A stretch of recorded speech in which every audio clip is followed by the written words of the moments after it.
हर हर महादेव, जय भोलेनाथ। नमस्कार, मैं साधना पांडे मार्गदर्शन पे आपका स्वागत करती हूँ। दोस्तों, आज मैं बात करूँगी अमावस्या तिथि के बारे में। आषाढ़ मास में पड़ने वाली अमावस्या इस बार हमें किस दिन मिल रही है, यानी कि 17 तारीख को या फिर 18 तारीख को। 17 जून 18 जून दोनों ही तिथियों को अमावस्या तिथि है, तो ऐसे में पीपल पूजा कब करनी है। साथ साथ दोस्तों, जो लोग अमावस्या का व्रत करते हैं वो किस दिन करेंगे, और जो लोग मात्र अमावस्या का स्नान दान करते हैं वो किस दिन करेंगे। और बेहद महत्वपूर्ण बात है कि अधिकांशतः लोगों की कुंडली में पितृदोष मिलता है, तो ऐसे में बिना त्रिपिंडी श्राद्ध वगैरह किए क्या महत्वपूर्ण चीज़ें कर ली जाए जिससे आपकी कुंडली से पितृदोष नामक का दोष समाप्त हो जाए और धीरे धीरे इस समस्या से आपको बिना किसी बड़ी पूजा पाठ के मुक्ति मिल जाए। तो ये चीज़ आपको कैसे करना है, क्या करना है, तो सभी अमावस्या से जुड़ी हुई जानकारियाँ इस वीडियो में मिलेंगी। बस एक ही आपसे प्रार्थना है कि वीडियो अंत तक सुनिएगा। अंत तक सुनेंगे तो जो बेहद महत्वपूर्ण चीज़ें हैं वो आपसे छूटेंगी नहीं। और इतना तो दावे के साथ बता रही हूँ कि वीडियो में एक एक मिनट आपका जो समय है वो बर्बाद नहीं होगा। गारंटी से कर रही हूँ, कुछ ना कुछ सीख करके और बहुत कुछ जान करके जाएंगे। तो चलिए दोस्तों, वीडियो अच्छी लग जाती है आपको तो एक लाइक ज़रूर किया करें और चैनल को सब्सक्राइब भी साथ साथ कर लीजिए। देखिए, सबसे पहली चीज़ कि आषाढ़ मास की अमावस्या इस बार कब पड़ रही है। तो 17 जून को अमावस्या तिथि सुबह 9:13 पे ही चालू हो जा रही है, प्रारंभ हो जा रही है। कब तक रहेगी, तो 18 जून को सुबह 10:08 पर समाप्त होगी। तो ऐसे में देखिए, एक चीज़ स्पष्ट हो गई कि उदया तिथि की अमावस्या ज़्यादा उचित होती है कि उदया तिथि की अमावस्या में ही आप स्नान दान वगैरह करते हैं। परंतु जो लोग अमावस्या तिथि का व्रत धारण करना चाहते हैं वो 17 को धारण कर सकते हैं। वैसे बहुत कम लोग अमावस्या का व्रत धारण करते हैं, लेकिन 18 जून की अमावस्या सर्वश्रेष्ठ अमावस्या है, क्योंकि ये अमावस्या हमें उदया तिथि में प्राप्त हो रही है, यानी कि सूर्योदय काल में जब तिथि व्याप्त होती है तो उस तिथि को उदया तिथि कहते हैं। और ये हमें 18 तारीख को रविवार को प्राप्त हो रही है। जो लोग लक्ष्मी प्राप्ति वगैरह के लिए जो साधना मैं बताती रहती हूँ वो करना है, तो आप लोग सब कुछ 18 तारीख को ही करिएगा। 17 तारीख वाली अमावस्या है ठीक, लेकिन सूर्योदय व्यापिनी अमावस्या ज़्यादा उचित होती है, तो इसलिए इस चीज़ का ध्यान रखिएगा। अब चलिए दोस्तों, A to Z मैं समझा देती हूँ कि और क्या क्या आपको अमावस्या तिथि में करना है, क्या क्या चीज़ें नहीं करनी है। तो एकदम ध्यान से मेरी बात को समझ जाइएगा, क्या करना है, कैसे करना है। सबसे पहली चीज़ कि अमावस्या तिथि पितरों की तिथि है। इस तिथि में यदि हम कोई दान करते हैं, पुण्य करते हैं, तो सीधे पितरों तक मिलता है। कहा जाता है कि आपको कुछ भी ज्ञात ना हो कि आपके पितरों का निधन किस दिन हुआ है, उनकी तिथि कौन सी है, तो आप अमावस्या तिथि को पकड़िए। उस तिथि में दान करते हैं, तर्पण करते हैं, तो उससे पितर को मुक्ति मिल जाती है। और एक बात जो कि मैं बार बार आपसे कहती हूँ, गांठ बांध लीजिए। यदि आप इस जीवन में इस धरती पे दुख पा रहे हैं ना, तो इसमें कहीं ना कहीं आपके पितरों की भी सहभागिता है। अब आप लोग पूछते हैं कि दीदी क्या किया जाए कि पितर हमसे प्रसन्न रहें। सबसे पहले पकड़ लीजिए अमावस्या तिथि को, ध्यान से सुनिए कि किस अमावस्या को कौन सा उपाय करना है। और अमावस्या को कुछ नहीं पता तो कुछ विशेष उपाय मैं बताती हूँ, जो कि आप वही पकड़ के हमेशा करिए। तो ये चीज़ हो गई। यदि आपके पितर अपने पितृलोक में संतुष्ट नहीं हैं, तो गारंटी से बता रही हूँ, आप इस दुनिया के बहुत अच्छे व्यक्ति हैं, कभी आप मान सम्मान नहीं पाएंगे। आप इस दुनिया की बहुत अच्छी महिला हैं, पुरुष हैं, लेकिन आप इस दुनिया में धन कमाने में भी सक्षम नहीं हैं। किसी के साथ आपका रिलेशन अच्छा नहीं रहेगा। आप मतलब पितृदोष लगने के बाद व्यक्ति हर काम में असफल हो जाता है। अब आप समझ सकते हैं। वहीं पे पितृ यदि संतुष्ट है, तृप्त है, आपका छोटा सा काम भी बहुत फलने फूलने लगता है। आपको लगता है कि नहीं, कोई दैवी शक्ति तो है जो हमारी मदद कर रही है, साथ देती है। तो ये अधिकांशतः भगवान विष्णु की कृपा से और पितरों की कृपा से पूर्ण होता है। तो चलिए इस चीज़ के बारे में अब बात करेंगे, लेकिन हम लोग बात कर लेते हैं कि अमावस्या तिथि में और क्या क्या करना है। बिल्कुल मैं पहले एकदम सुबह से ही आपको सारी चीज़ें समझा देती हूँ एक एक करके, क्योंकि देखिए हिंदू धर्म में जन्म है तो अमावस्या और पूर्णिमा तिथि कदापि नहीं छोड़नी है। आषाढ़ मास में पड़ने वाली अमावस्या बहुत विशेष अमावस्या होती है। आषाढ़ी अमावस्या जैसे कि क्वार महीने में बड़ी वाली जो अमावस्या होती है, उस तरह की अमावस्या होती है। इस महीने में विशेष कुछ उपाय किया जाता है।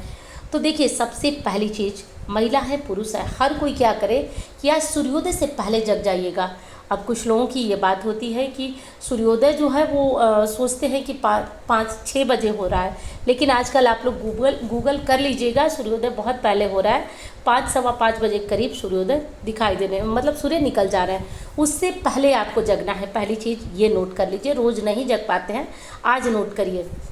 यदि कोई बहुत छोटा बच्चा है उसकी बात नहीं कर रही हूँ, लेकिन जगने लायक है, जगा दीजिए आज। जगने के बाद आप अपने घर की साफ़ सफाई करिए।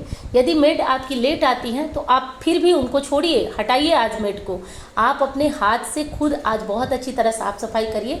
घर में देखिए कि कुछ पुराने चप्पल है, कुछ पुराने डिब्बे हैं, कुछ भी ऐसा है जो कि आप फेंकना चाहती हैं, जो आपके घर में कूड़ा कचरा है, आज उसको बिना सोचे हटा दीजिए। तो कब हटाना है आपको? तो संडे को पड़ रही है अमावस्या, रविवार को। तो ये चीज़ आपको करनी है। मतलब जो पुरानी चीज़ आप फेंकने के बारे में सोच रहे हैं तो वो आप हटा दीजिएगा। अब देखिए आज रविवार है तो आप लोग कहेंगे कि दीदी पुरानी झाड़ू फेंक सकते हैं, तो मत ही फेंकिएगा। वैसे कोई बात नहीं, फेंक भी सकते हैं, लेकिन संडे है तो संडे और मंगलवार को पुरानी झाड़ू वगैरह नहीं निकाली जाती है तो रहने ही दीजिएगा। फिर अमावस्या आएगी तो उस दिन निकाल दीजिएगा, या फिर शनिवार को निकाल दीजिएगा, लेकिन आज झाड़ू मत ही निकालिएगा। दूसरी चीज़ कि आज बाल आपको नहीं धोना है। आप नहाएंगी, काला तिल डाल लीजिए, गंगा जल डाल लीजिए, खुद नहाइए, परिवार को नहला दीजिए। एक नियम बनाइए कि एक छोटी सी कटोरी में आज गंगा जल आप ला के रखेंगे, सबको एक एक चम्मच बाल्टी में डलवा के और स्नान करा दीजिए। लेकिन स्नान से पूर्व आपकी जिम्मेदारी नहीं ख़त्म होती है। आप क्या करेंगे? स्नान से पूर्व पूरे घर की साफ़ सफाई जितनी आपसे हो सके, कोशिश तो यही करिए कि सूर्योदय से पहले कर ले। करके मेन डोर को भी बहुत अच्छी तरह से साफ़ कर लीजिए, अपने रसोई को साफ़ कर लीजिए, अपने पानी के मटके को आज मटका पानी बदल करके मटके को बहुत अच्छी तरह से साफ़ करके आज कर लीजिए। आरओ पे भी आप अपने आज कपड़ा मार दीजिए। ये सब काम आज आपको कर लेना है, सब कुछ कर लीजिए। उसके बाद आप अपने घर के मेन डोर पर नहाइए, धोइए, पूजा करिए, स्वास्तिक बनाइए, ये सब काम आप कर लीजिए। अब इसके बाद और एक काम करना है। आज अमावस्या तिथि पे जिनका मन अशांत रहता है और जिनको अमावस्या तिथि पे रोना आता है, झगड़े हो जाते हैं, बिना मतलब की तिथि खराब हो जाती है, वो लोग आज ज़रूर शंकर जी के मंदिर में जाएं और काले तिल और चावल मिलाकर चढ़ा दें। वैसे तो सभी अगर जाकर काले तिल और चावल मिलाकर चढ़ाते हैं तो इससे पितरों को सदगति मिलती है। आप अमावस्या पे कम से कम ये नियम ही बना लें कि काले तिल और चावल जल में डाल करके भोलेनाथ को समर्पित करेंगे और इससे भी आपके पितरों को सदगति मिलती है। ये काम आप कर सकते हैं। अब ये चीज़ आपकी हो गई, घर की पूजा पाठ सब कुछ आपने कर लिया। अब आप घर का भोजन बनाएंगे।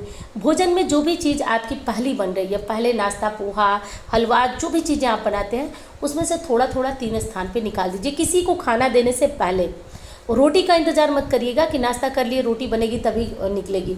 पहले आप उन 3 स्थानों पे निकालिए, 3 प्लेट 3 कटोरी में निकाल लीजिए और उसके बाद पहली कटोरी गौ माता के लिए कोशिश करिए आज के आज भिजवा दीजिए। दूसरा जो है वो छत पे पक्षियों के लिए डलवा दीजिए और तीसरा जो है वो कुत्तों के लिए दे दीजिए। 3 स्थान पे आज ये चीज़ कर ही दीजिए। वैसे कुत्तों वाला आप रात को भी दे सकते हैं, लेकिन ये 2 जीव यानी कि चिड़िया कौओं के लिए और गौ माता के लिए ये तो आपको सूर्य के रहते यानी सूर्यास्त से पहले ही ये चीज़ें भिजवा देनी है, ये कर देना है। अब उसके बाद अब आपको दूसरा काम करना है कि आज आप कुछ सीधा ज़रूर निकालिए। सीधे में क्या? चावल, दाल, गेहूँ, आटा जो भी है वो निकालिए आज। अब ये चीज़ कर लीजिए आप और आज निकाल करके आज आप किसी ज़रूरतमंद को दे दें, सबसे अच्छा होता है। तो ये दे दीजिए, कुछ अनाज, कुछ पैसे आज ज़रूर निकाल लीजिएगा। अब एक और प्रश्न आ रहा है कि पीपल पूजा किस दिन करें? तो देखिए, सर्वश्रेष्ठ अमावस्या हमें मिल रही है 18 तारीख को और अमावस्या को रविवार है, तो इसलिए आज पीपल पूजा मत करिए। मैं लक्ष्मी प्राप्ति का दूसरा भी प्रयोग अभी आपको बताने जा रही हूँ, उसको कर लीजिएगा। लेकिन आप पीपल पूजा आज मत करिएगा, क्योंकि पीपल पूजा में बहुत मतलब मना ही है हमारे शास्त्रों में रविवार को स्पर्श करना, तो आज मत करिएगा, ध्यान रहे आपका। तो आज जो है माँ लक्ष्मी की शाम को अमावस्या तिथि में खीर बनाइए। घर में यदि शिवलिंग है तो थोड़ा सा उनको भी भोग लगा दीजिए। उसके बाद आप कहीं भी किसी भी ज़रूरतमंद को आज खीर खिलाना चाहें खिला सकते हैं, और यहाँ तक कि आपके घर की जो मेड है आप उनको भी आज खीर का दान कर सकती हैं, कर दीजिए। उसके बाद उस खीर से माँ लक्ष्मी को भोग लगाइए। भोग लगाने के बाद यदि आप कोई बड़ा हवन, जैसे कि मैं बता चुकी हूँ खीर से हवन करना, वो करते हैं तो ठीक है, नहीं कर पाते हैं तो आप एक छोटा सा काम कर लीजिए। छोटा सा काम कौन सा करना है कि आप उस खीर को माँ लक्ष्मी को भोग लगाने के बाद आप 5 चम्मच खीर अलग से कहीं रख लें। उस खीर में थोड़ा सा मिश्री और थोड़ा सा गाय का घी मिला लीजिए। दोनों चीज़ें खीर में मिला लीजिए, गाय का घी और मिश्री। और उसको क्या करिए कि आप आम की लकड़ी रख सकते हैं, आप कुछ भी मतलब अग्नि प्रज्वलित कर लीजिए। इसके बाद माँ लक्ष्मी का जो मंत्र आप जपते आए हैं, ओम महालक्ष्मी च विद्महे विष्णु पत्नी च धीमहि तन्नो लक्ष्मी प्रचोदयात्, या फिर एक छोटा सा मंत्र ओम ह्रीम श्रीम नमः, तो जो आपको ठीक लगे बस 5 आहुतियाँ दे दीजिए। अब आपको लगेगा कि इतना क्या चमत्कार है इस 5 आहुति में। तो एक चीज़ आपको स्पष्ट बताऊं कि हमारे शास्त्रों में एक चीज़ बताई गई है कि देवता 2 मुखों से भोजन ग्रहण करते हैं, एक ब्राह्मण मुख से और एक अग्नि मुख से। भाई पितरों की बात, चलिए पितरों की मैं बाद में बताऊंगी। तो सर्वश्रेष्ठ माना जाता है अग्नि के मुख से। तो जो आप स्वाहा करके आहुति देते हैं, असल में वो अग्नि के मुख से देवताओं तक पूर्णतया मिलता है। अब इस तरह आप भगवान को भोग ग्रहण कराते हैं, कटोरी में करा देते हैं। अब आपने देखा या नहीं देखा, लेकिन जब अग्नि के मुख से देते हैं तो ये गारंटी हमारे शास्त्रों में बताई गई है कि अग्नि मुख में दिया गया आहुति सीधे देवताओं तक पहुंचता है, उसमें कोई भी दो राय नहीं है। इसलिए कहा जाता है कि जब आप कोई बड़ी पूजा करते हैं, पाठ करते हैं, तो हवन अनिवार्य होता है। तो ये बहुत चमत्कारी हो जाएगा आपके 5 आहुति। लेकिन एक चीज़ आपसे हाथ जोड़कर प्रार्थना है, वीडियो ध्यान से सुनिएगा, तभी आप चीज़ों को कर पाएंगे। और गारंटी से कहती हूँ, साथ में जुड़ के चलेंगे तो निश्चित रूप से जैसे कमेंट आप देखते हैं लोगों का आता है, फिर आपके मन में होता है कि मुझे क्यों फ़ायदा नहीं हो रहा है। आपको भी होगा। जो लोग कमेंट करते हैं वो लोग बड़े ध्यान से सुनते हैं और भगवान का नाम लेकर सारे उपाय करते हैं। आप भी प्रयास करिए, सारे नहीं लेकिन बहुत कुछ आप कर सकते हैं। जैसे इसमें कौन सी बड़ी बात मैंने बताई, खीर तो सबके घर में आराम से बन सकती है और कहीं से लकड़ी का इंतजाम करके हर कोई हवन कर सकता है। 5 आहुति देने में इसमें कोई बड़ी बात नहीं है, आप कर सकते हैं यदि आप विश्वास माने तो, और यदि आप अपने मन से पूरी तरह से समर्पित हो। आप देखिएगा कैसे गरीबी, कैसे दोष सारे दूर होते हैं। तो ये काम आप ज़रूर कर लीजिएगा। अब एक चीज़ और बताती हूँ, कैसे पितृदोष से आपको मुक्ति मिले। कोई भयंकर पितृदोष है, कुंडली में किसी ने बता दिया है कि अब त्रिपिंडी श्राद्ध कराना है और घर की व्यवस्था नहीं है या फिर घर वाले साथ नहीं दे रहे। देखिए, जब हमारी फ़ोन पे बात होती है आप लोगों से, तो उसमें ज़्यादातर लोगों की समस्या ये होती है कि मैं बीच का हूँ, मैं कैसे करा सकता हूँ, या फिर मेरे साथ वाले घर वाले जो है मान नहीं रहे हैं, मैं अकेले इतना खर्च कैसे कर सकता हूँ। तो मैडम कोई ऐसा उपाय बताइए जिससे आराम से काम निकल जाए। यदि आपकी भी कोई समस्या है, आप त्रिपिंडी श्राद्ध नहीं करा सकते हैं और पितृदोष के कारण आपके घर के जीना हराम हो चुका है, बच्चे कहना नहीं मानते हैं, बच्चे जो है वो गलत मार्ग पे निकलते जा रहे हैं, तो घबराइए नहीं। आप इसको हर पूर्णिमा, हर अमावस्या करना प्रारंभ करिए। देखिए, अब करना यह है कि आपको अपने घर के दक्षिण एरिया में क्या करना है कि एक दीपक जलाना है। एक दीपक, कैसा दीपक, कोई भी दीपक ले लीजिए, चौमुखा सरसों के तेल भर करके चौमुखा दीपक अपने घर के दक्षिण वाले एरिया में, घर में ही जलाना है, दक्षिण एरिया में जला करके। और उसके बाद आपको अपने पितरों का ध्यान करके और भगवान विष्णु का ध्यान करना है और कहना है कि हे प्रभु, हमारे पितरों को सदगति दीजिए। बस हर पूर्णिमा, हर अमावस्या पे ये काम करना शुरू करिए। अगला दीपक, आपको अपने घर का जो पानी का स्थान है, जो मैंने मटका वगैरह साफ करने को कहा, तो आज एक दीपक मटका के पास भी जलाइए। और हाँ, जो नियम लीजिए, मात्र एक अमावस्या मत लीजिए, बस कुछ दिन आप उसको करिए तो ही आपको इसका प्रभाव देखने को मिलेगा। तो ये सारे काम आपको अनिवार्य और बहुत आवश्यक है, ये सब कर लीजिएगा दोस्तों।